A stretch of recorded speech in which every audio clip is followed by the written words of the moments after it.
So normally when an expansion launches, I'll sit at my desk for 30 hours, get to max level in one session, get pre-bis under a week, and drive away all of my family and friends, just so I'll be ahead of most players for about 2 days. This time I've decided to take a totally different approach, because I decided it was time for me to finally break out of FOMO prison. Now, over the course of my World of Warcraft experience, I've played the game very casually, I've played it very hardcore, I've even had the opportunity to experience what it's like to be in a world first running guild.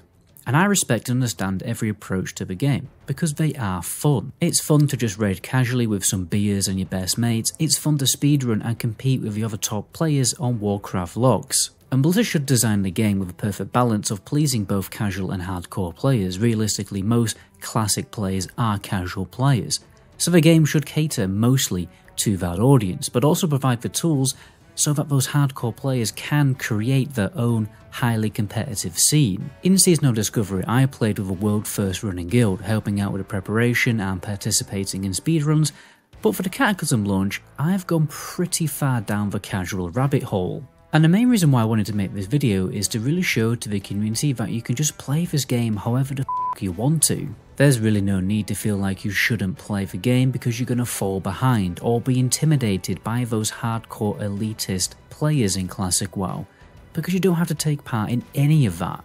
You can just give those players the big V's and go off on your own little adventure.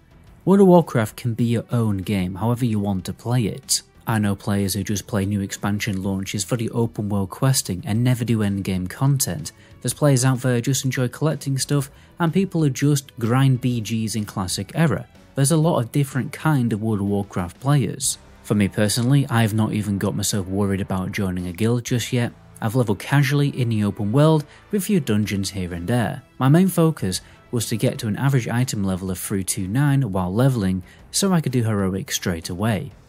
And the way I did this was leveling casually in Twilight Highlands. I was able to pick up some great group quests for the high item level gear and some cheeky trinkets, and the leveling like this also gets you a really decent amount of gold in the process, so it's very efficient. I also made sure that I didn't watch any Twitch and binge Star Trek instead. I mean, there's streamers out there who already have 7 level 85s. Watching people who play the game like that, when you're just trying to enjoy the game casually, it's not going to be good for you to fully free yourself from FOMO prison. Even watching guides on YouTube, including my own videos, probably isn't going to help with that, apart from this video I guess.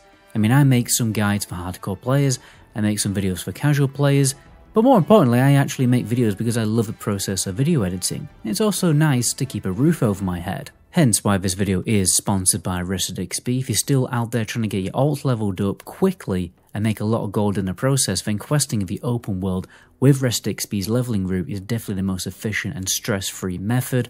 Check out the download link in the description. If you know you easily fall victim to FOMO, then stop watching hardcore players on Twitch and stop watching videos on YouTube. By no means do you have to play the game like these people do, or follow all the advice that you see in videos. I personally didn't prepare a single quest to turn in for the Cataclysm launch apart from the daily Gamma quest. I make the guides because I know people out there who want to play the game very efficiently and fast because that's fun for them. Fair enough. I've done it myself with every other expansion launch. It's fun to race other people in your guild to max level, but you don't have to if you don't want to. This expansion launch has also come at a very bad time for me, where I've had to prioritise more IRL things over playing the game. Not necessarily important IRL things, but fun IRL things, and I think this is another important topic to bring up. You see, I had a holiday in Mallorca booked 1 week before the launch of Cataclysm and a World of Warcraft convention to attend in London. And I know of a few people who decided not to attend that convention because they wanted to stay at home preparing their characters for the launch. And I'm glad I didn't prioritise playing the game, because I would have missed out on an amazing holiday and making new friends and connections with other fellow WoW creators. And I bring this up because I strongly believe that IRL experiences and opportunities to make friends should always come before playing video games. Your time spent playing World of Warcraft does not have to interfere with your life. For instance, if you're in a guild that's demanding you play the game more to the point where you have to cancel date nights, going out with your friends, or spending time with your kids, then seriously, that guild. World of Warcraft is one of the best forms of escapism. It's a great way to distract yourself from the stress and pressures of the real world, but this shouldn't get to the point where you begin to fear the real world. By the way guys, I made a great add-on list for Cataclysm Classic. All subscribers can get access to that straight away.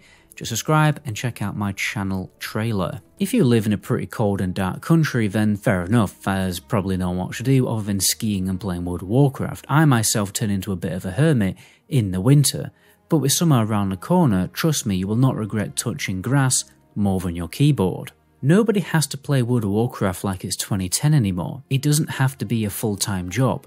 With our better hardware and increased access to information, it requires much less time and effort to be a competent competitive player in the game. You can easily play this game 10 hours a week, have the relevant raid content on farm, and have high 90 passes no problem. I've done it for most of my time playing Classic WoW. It's easy. Maybe I've not always had high 90 passes admittedly, but what I'm trying to do here is dispel this dated belief that WoW has to absorb hours upon hours of your time in order for you to keep up with everyone else.